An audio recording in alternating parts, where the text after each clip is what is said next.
President Trump to pregnant women, don't take Tylenol. The claim about autism and the pushback from doctors and the drugmaker. Plus, Trump takes the stage at the United Nations. From Gaza to Ukraine, his big test on the world stage. And Jimmy Kimmel back on late night. After a high-profile suspension, what will he say tonight? The stories that matter, clear and credible. From across the country to around the world. These are your unbiased updates from Straight Arrow News. Good morning, I'm Craig DeGrelli. We begin this morning with the Trump administration's new announcement on autism, focused on Tylenol and a potential new treatment. In an Oval Office address on Monday, President Trump said that pregnant women should avoid Tylenol, known generally as acetaminophen, warning it could increase the risk of autism. He also urged parents not to give it to babies. I want to say it like it is. Don't take Tylenol. Don't take it. If you just can't, it's fight like hell not to take it.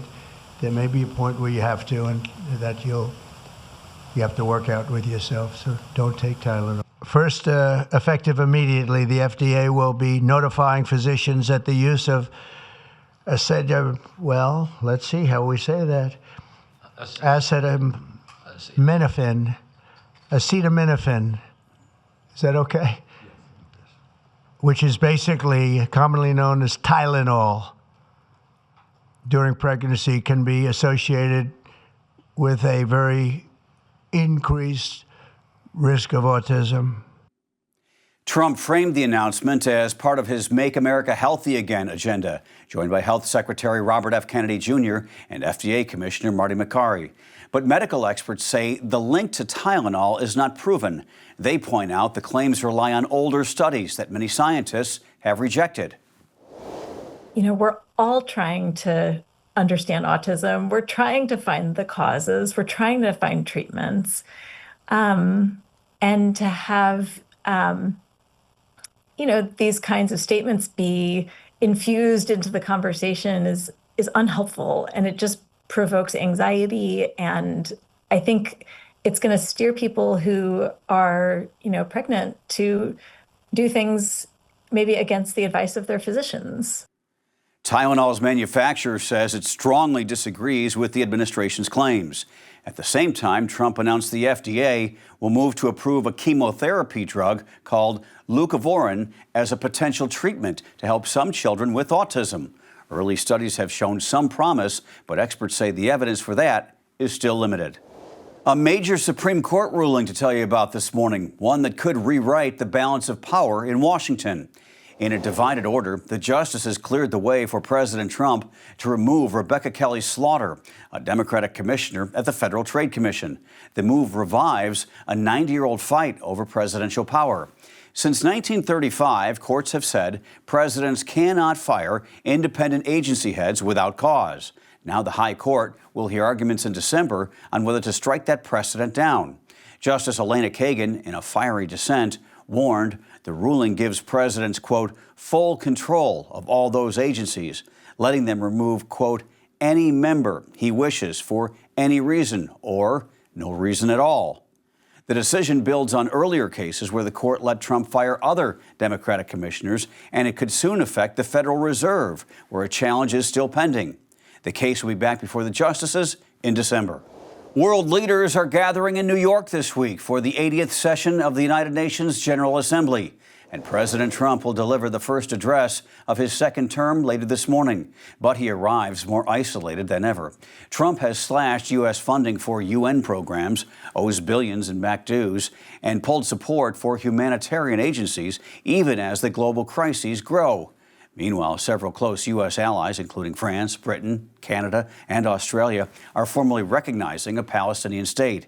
They will use a high-level conference in New York to push a two-state solution amid the war and starvation in Gaza. Israel is warning of retaliation, and Prime Minister Benjamin Netanyahu is vowing a Palestinian state, quote, will not be established west of the Jordan. Trump is set to meet with Netanyahu, Ukraine's President Zelensky, and Syria's new leader during the week. Tonight, Jimmy Kimmel Live returns to late night. His suspension is over after a week that ignited a firestorm over censorship and free speech. ABC benched Kimmel last Wednesday after he blasted MAGA supporters, accusing them of trying to distance themselves from Charlie Kirk's alleged killer. The comments sparked backlash. Major broadcast giants Sinclair and Nexstar said their affiliates would stop airing his show. ABC followed, prompting outrage and warning of government pressure on free speech.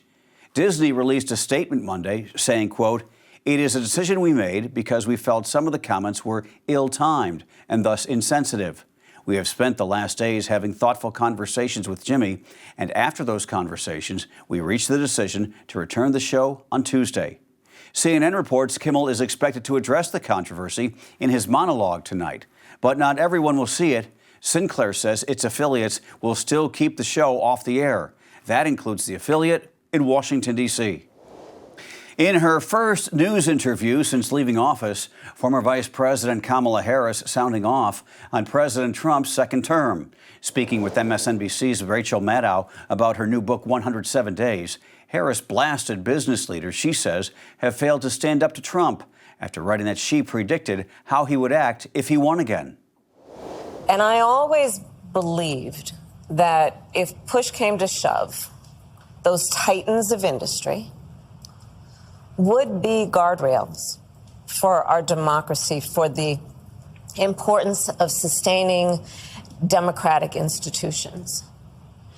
And one by one, they have been silent. They have been, yes, I use the word feckless.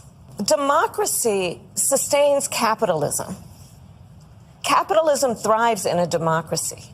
And right now we are dealing with, as I called him at my speech on the ellipse, a tyrant. We used to compare the strength of our democracy to communist dictators. That's what we're dealing with right now in Donald Trump. And these titans of industry are not speaking up. Harris said she understands why some business leaders are bending to Trump, but insisted they have to, quote, stand up for the people who rely on them. She also pointed to the return of Jimmy Kimmel's show as proof of what she called the power of organized resistance. Finally this morning, fall is here. The air is cooler, the pumpkin spice is flowing, and it's time for Fat Bear Week.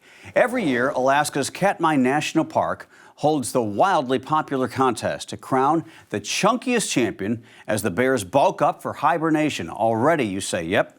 Voting opens today with 11 bears in the bracket, including last week's Cub winner, Junior 128, now moving up to the big leagues.